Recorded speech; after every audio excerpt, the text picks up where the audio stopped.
จะคนลูกเลยจ้ะสอมีแต่ผู้หญิงเบิด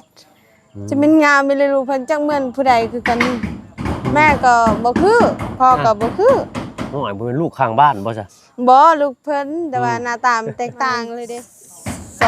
3 4สิเทื่อ4เทื่อแล้วเนาะมาแล้วเพิ่นไปอยู่ได้มาแล้วเพิ่นก็เมื่อบ่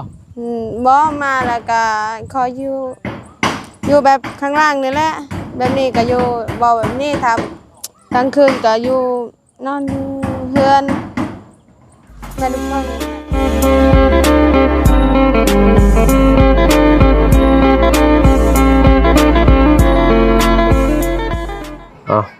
พี่น้อยเนาะเปิดคลิปเปิดภาพมามุงหลังคาได้เลยครึ่งแล้วบัดนี้เนาะคาดว่าสิแล้วอยู่มื้อนี้พี่น้อยเนาะทางนาทางตัวใหญ่ทางตัวน้อยนี้คือสิเป็นมื้ออื่นพี่น้อยเนาะเพราะเพิ่นยังบ่ได้ขึ้นไม้เส้นไม้ขอบข้างยังบ่ได้ติดพี่น้อยเนาะโอ้ถือว่างามนี่พี่น้อย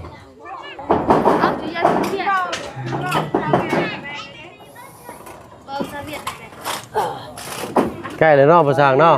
เลยแล้วเราบอกกินข้าวน้องทิ้งยังบ่ทันอิ่มจังบ่จักเลยเนาะเอาไปพี่น้อยเนาะหมดตอนมุงหลังคาพี่น้อยเนาะใกล้แล้วเนาะดีแต่ว่าได้น้องทิ้งมาซอยน้องทิ้งมาซอยนี่โอ้ยสร้างเพิ่นก็บ่พอพี่น้อยเนาะคนบ่พอจังซั่นอีก1 2 3 4แผ่นนี่อีก2 1 2โอ้ย2แผ่นเป็นพ่อบ่นี่เนาะอีก2แผ่นเนาะใกล้แล้วพี่น้อยเนาะ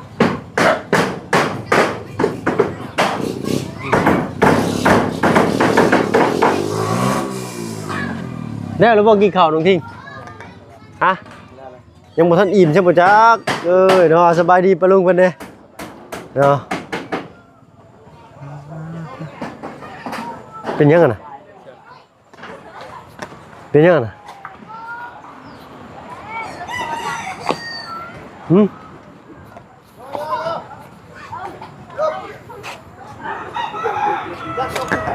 โอ้แรดลงหันโบ้นะเอ็ดโชว์ขาดบาทเลยเนาะเอ็ดไปเอ็ดเอา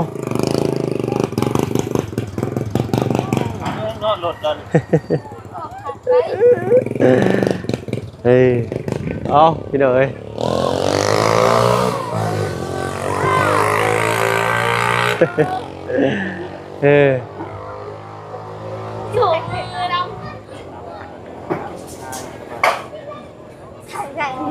ใส่กันมาตึ๊บ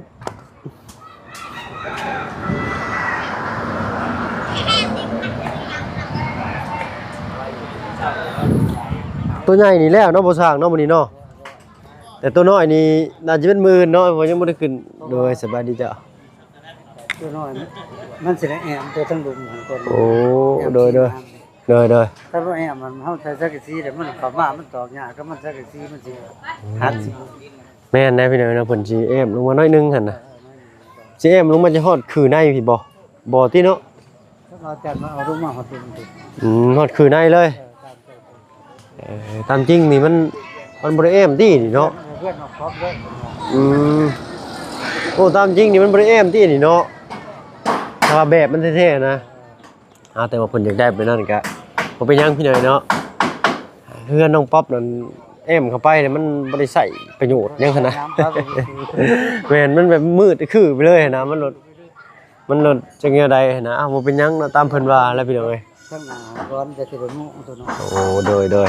จังงานเด้อจังบ่ได้เหยียบสังกะสีหลายรอบหลายเทื่อแน่เนาะได้ลงเลยเหนื่อยแล้วปึ๊บก็ลงเลยบัดนี้เนาะงามเนาะไวพี่น้อยเนาะ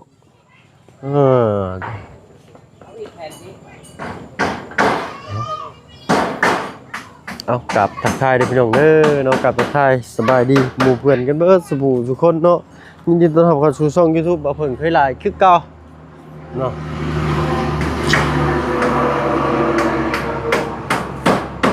งามพี่หน่อยเนาะอีกจักหน่อยอีกจักหน่อยก็แล้วแหละ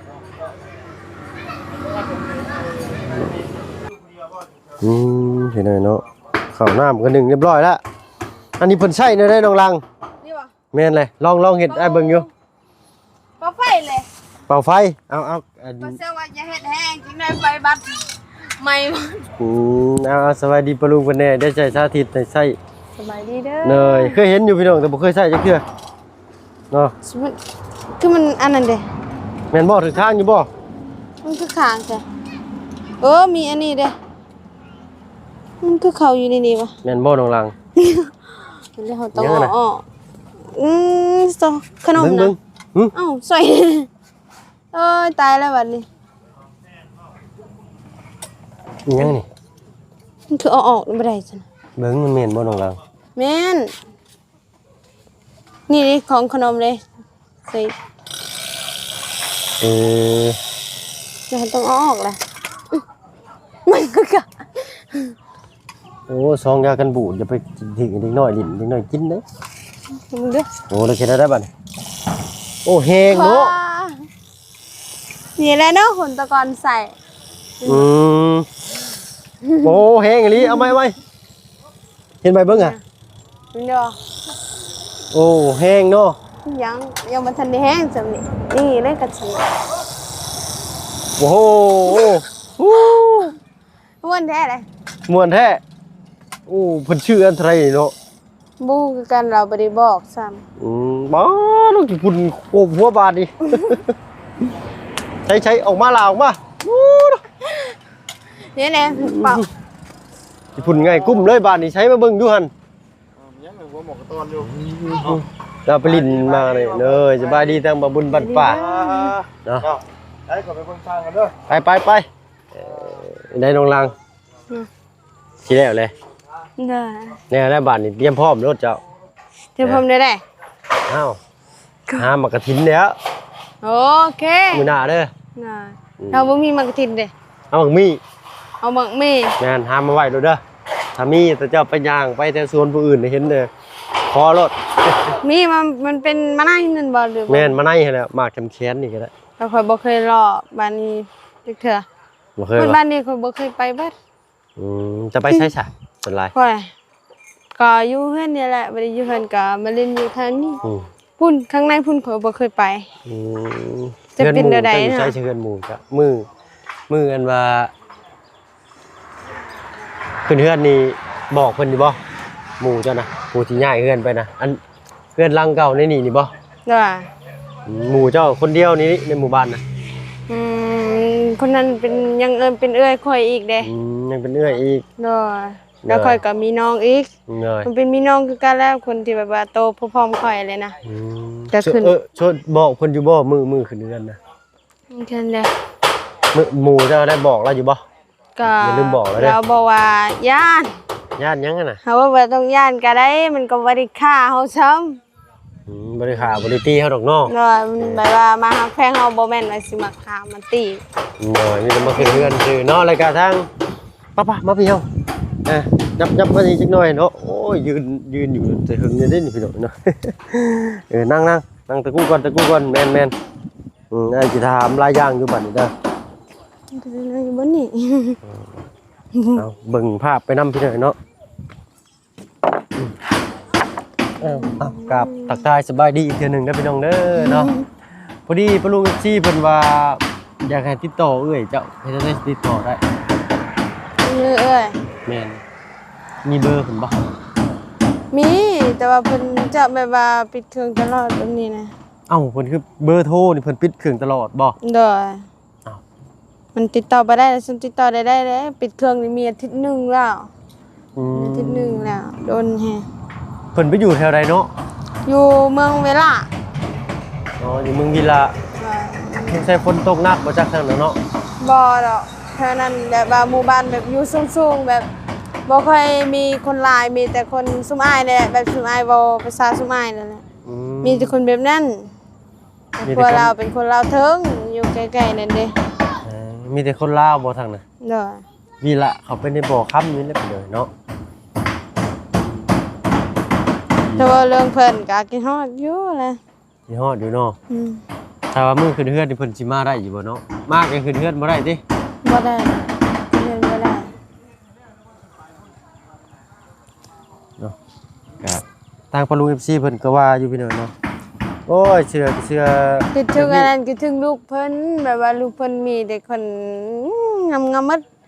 จะคนลูกเอ้ยจ้ะ สอมีแต่ผู้หญิงเบิดจะเป็นงามไปเลยลูกเพิ่นจักเหมือนผู้ใดคือกันนี่แม่ก็บ่คือพ่อก็บ่คือ น้องอ้ายบ่เป็นลูกข้างบ้านบ่จ้ะ บ่ลูกเพิ่นแต่ว่าหน้าตามันแตกต่างเลยเด้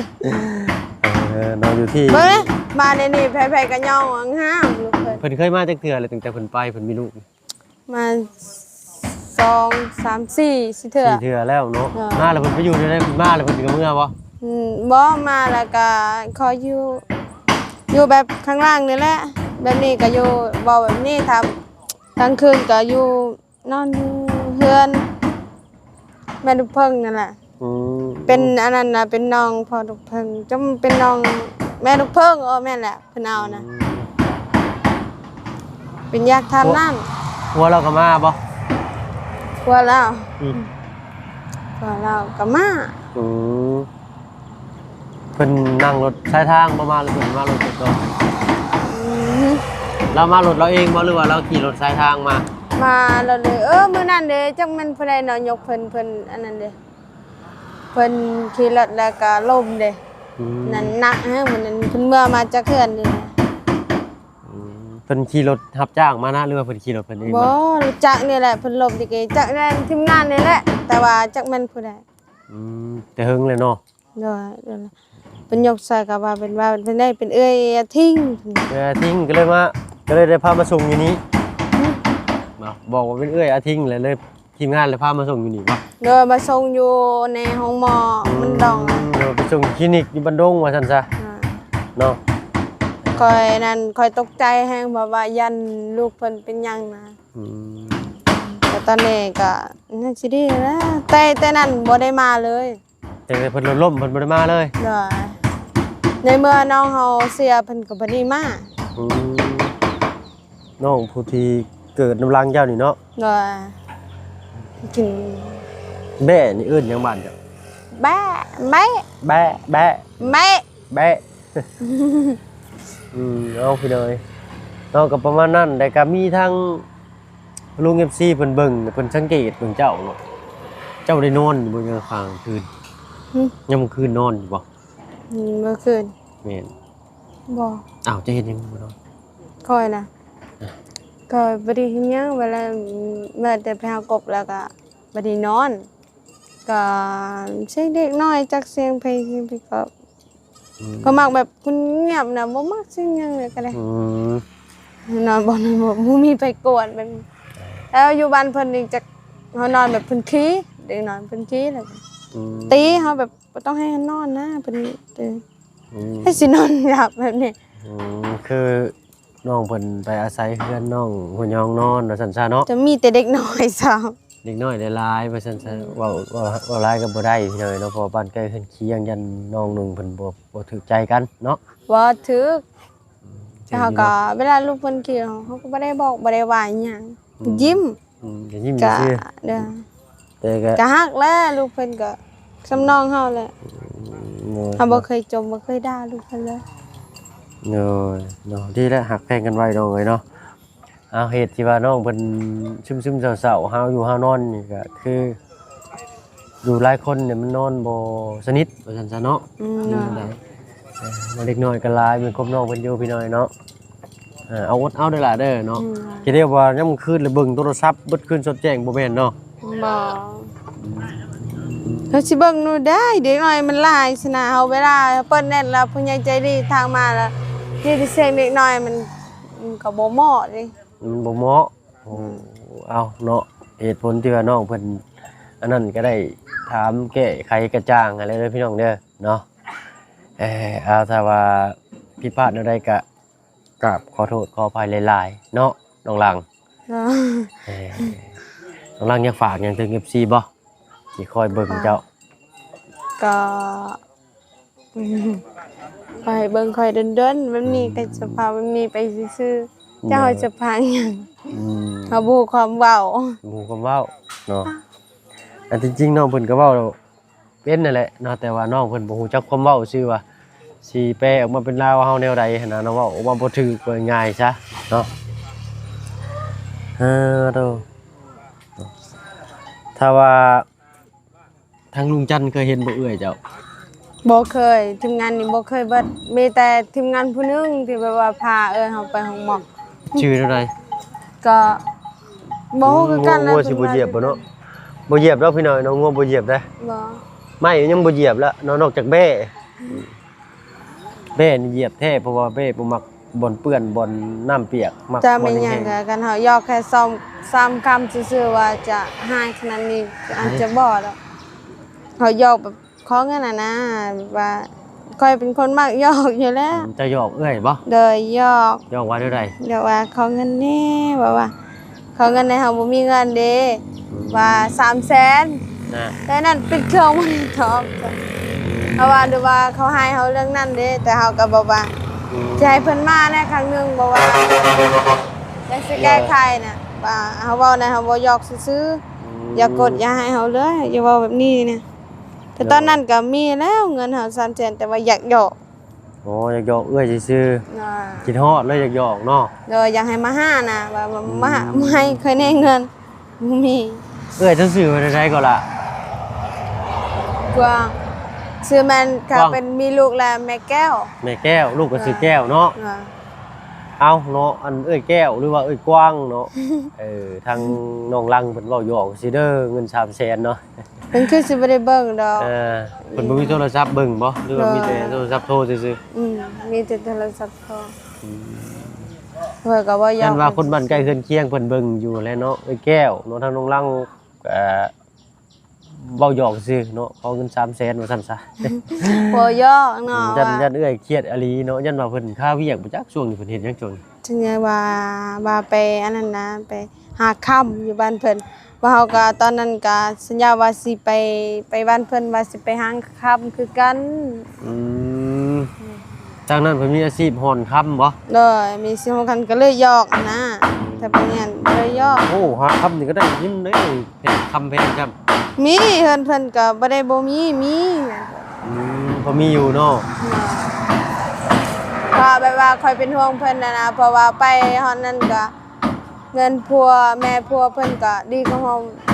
ขนาดเลย หึ เฮาสิกินหยังก็ได้เบิด แม่ผัวหาดีบ่ เด้อ โอ้ ไปพาไปซื้อเสื้อผ้าเขาก็บ่ดอกเกรงใจเนาะ อืม ว่าก็ดีแหละแบบนี้แหละเขาจึงแบบว่าฮักแพงเอ้ยเฮา เหนื่อยเนาะ คือ โอ้ ว่า ถือว่าถึกบ่อนดีเนาะ อืม ถ้าว่าเจ้าไปมีครอบครัวนี่ถ้าว่าถึกจังซี่ก็ดีเลยเนาะ ดีแต่ว่า ยัน เพิ่น ว่าถึกแบบว่าเฮ็ดแต่เวียกแต่งานนี่ทางบ้านเจ้านี่ส่วนหลายสิเป็นแนวนี้เนาะ แต่ว่า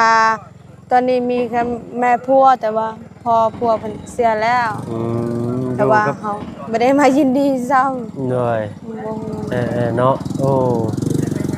ก็อยากให้ทั้งเอื้อยเรามาพี่หน่อยเนาะก็ลุง MC ก็อยากเห็นอยู่เอื้อยมันเป็นแนวใดเนาะ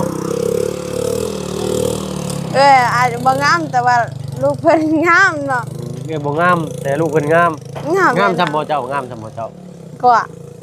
ก็งามแบบว่าคือลูกแบบว่าลูกคนลาวแหละแบบว่าคนไทยประมาณนั้นแหละ เป็นคน หต ขาว ใช่เป็นนั่นเป็นขาวว่าซั่นซะเนาะพ่อ หน้า เพิ่น ตา เป็ แบบ นคนลาวเนาะ พอเป็นคนลาวเทิงคือกัน ลาวเทิง แต่ว่าเฮ็ดเวียกก็เฮ็ดเวียกคนลาวขับรถ เป็นขับรถแต่ว่าเอื้อยเจ้านี่ไปหอนคำ น่ะ เฮาก็เลย ว่างานอดิเรกพี่น้อยเนาะอยากไปมื้อใดก็ไปสินะเนาะแบบว่าบ่ได้ว่าเฮ็ดประจำหรืออะไรนี่แหละเนาะเฮาก็บ่ฮู้กันก็จะขอเพื่อเพิ่นเทื่อหนึงอยู่พี่น้อยจะเทื่ออยู่เนาะพอสิได้ถามความเป็นมาเนาะเป็นจังใด สินเจ้าอยากพอแต่คอยแห้งอยากพอกว่าสินเจ้าอีก เฮียพ่อก็สิมาอีก น่ะ โอ้คักแล้วพี่น้อยเนาะถ้าว่าเอื้อยเพิ่นมาเนาะคือสิแตกตื่นกันทั้งหมู่บ้านมาจนว่าเป็นจี้เป็นช่อบ่จัก โอ้ยมาแล้วมีคนมาแนมลายแห้งคนมายินดีหรือว่ามาทักทายนะ เลยเอ้ยมาที่ว่าไปโหนทอง อ ทอยู่ ง บ้าน เป็ อะไร แข หน่อยนี่เพิ่นก็ถามว่ามาอยู่บ่มาก็บอกแน่ เหนื่อย เนาะนะอยู่บ้านอาดอนก็คือกัน อืม หมู่ของเอื้อยหั่นถามหา โดยหมู่แล้วก็แม่เท่านั้นแหละเพิ่นว่าตอนเป็นสาวเพิ่นว่าดีแฮงเอ้ยเจ้า พี่น้องเนาะถือว่าคุณงามความดีมีหลากหลายในหมู่บ้านในเพื่อเพไปใกล้ลิพี่น้องเนาะนะ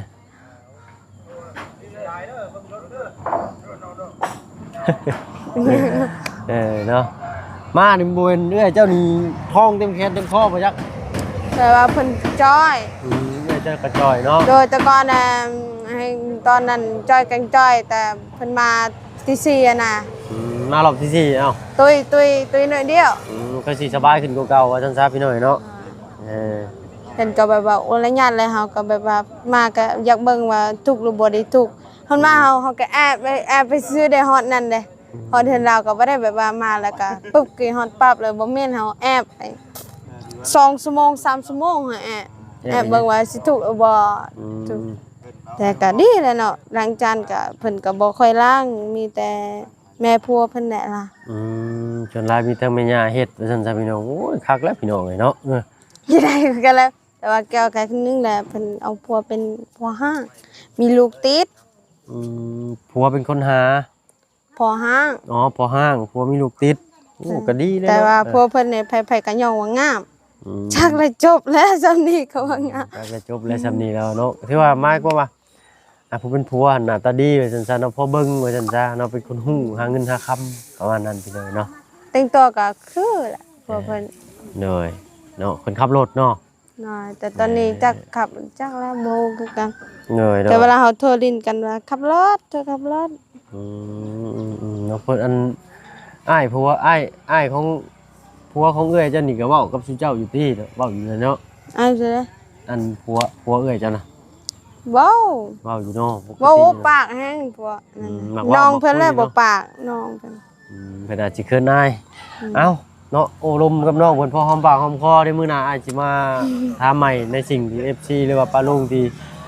คอยเบิ่งคอยอันนี้ก็สิลองสิถามน้องเพิ่นให้เนาะอยากฮู้หยังเกี่ยวกับน้องเพิ่นกับครอบครัวเอื้อยเพิ่นหรือ แห้ง ใด บอกแห้งคิดฮอดแห้งบอกแหละ บ่ดาวเนาะมื้อขึ้นเดือนนี่แล้วน่าสิมาแน่นอน บอกเอาบ่ได้บอกเพิ่นบ่ได้มาแน่นอน เฮ็ดได้ซะเพิ่นบ่ได้เปิดเน็ตซะเปิดโทรศัพท์ซะ เราต้องไปหับแหละ ไปครับ อืม โอ้อยู่อีละฮู้จักบ้านแล้วบ่ ฮู้เคยไปแล้ว3เทื่อ ถามเทื่อเคยไป เด้อ ไปบ่สิพาไป เคยขี่รถนี่เคยเมา เมานั่งล่างท้ายก็ได้ก็ไม่บ่มีเมาเขานั่งท้ายนั่งหลังบ่ โว้ยนะขี้ปุ่นแหละขี้ปุ่นลายแฮง เนาะยามนี่ฝนมันสิเป็นหยังกะใส่ผ้าปิดปากเอ้าบ่เป็นหยังดอกอ้ายก็สินั่งเป็นหมู่ดอกคันจักเมารถ เอ้ยกะว่าแต่ว่า นั่งไว้ดิ เฮาขึ้นได้แบบว่าถ้าเฮาบ่มาเฮาสิไปหับเลยสิไปเบิ่งว่าเป็นหยังคือบ่ได้หับสายไปหายรถซั่นน่ะ ไปหาเลยแบบนี้เนาะ ไปหายรถไปหา ไปหาแล้วเลย เลยว่าเป็นอย่างก็เป็นเกี่ยวคอเงินสำนั้นก็ยันแท้ยันว่าก็อยากหายนะหายเพราะว่าคิดฮอด กินฮอดเลยหยอกเนาะ เลย เอาพี่เลยเนาะกับประมาณนั้นถ้าว่ามีโอกาสบรรณาปานในเนาะบุญฮอดจอดถึงอยากพาน้องเพิ่นไปอยู่พี่เลยเนาะวิละนี่เนาะใกล้บ่ว่าบุญบรรป่าวิละบ่ได้ใกล้ติ เมืองวิละเมือง วิละได้ มันจากนี่ก็ประมัน60กิโล โอ้60 70นึงเนาะ 70 โอ้ นะ ใกล้บ่จากทางใหญ่ ไกลค่อยไปแล้ว ใกล้จากทางใหญ่หรือใกล้ อยู่บ้านกระปาดอยู่บ้านกระปาด บ้านกระปาด ค่อยไป โอ้ทาง เพราะว่าไปส่งญาติเคยเอาพัวนะอยู่บ้านกระปาดรถอีไกลอีกก็เพิ่นเอ้ยเฮายังบ่ไกลปานใด โอ้สรุปว่าพอไปพอมาอยู่เนาะโอเคเนาะท่านว่าหมู่ครูท่าทางเฮาก็สิขอตัวลำลาแล้วกับน้องลางป้าน้องลาง สบายดีเด้อ จ้ะเนาะไปเอาระเบิดได้มาเนาะโอเคถ้ามีโอกาสบัดหน้าบัดไหนถ้าได้ไปก็จะไปอยู่พี่หน่อยเนาะ209โอ้ยคักนี้น่ะเอาพบพ่อกันคลิปหน้าพี่หน่อยเนาะสำหรับคลิปนี้ถ้าว่าเพิ่งขอตัวลำลาแล้วเนาะเอาให้หมู่ครูเข้าไปโอ้ลมถามไทยเนาะเพิ่นเติมอีกเนาะแล้วคงค่าก็ขึ้นเรียบร้อยเนาะเอาเรือขาดเรือยังก็สิลองพิจารณาเบิ่งกับทีมงานแหละก็สิซื้อมาเติมเนาะปึ๊บไปบ้านนี้พ่อกันคลิปหน้าได้พี่น้องเด้อสำหรับคลิปนี้ไปแล้วพี่น้องสบายดีเจ้า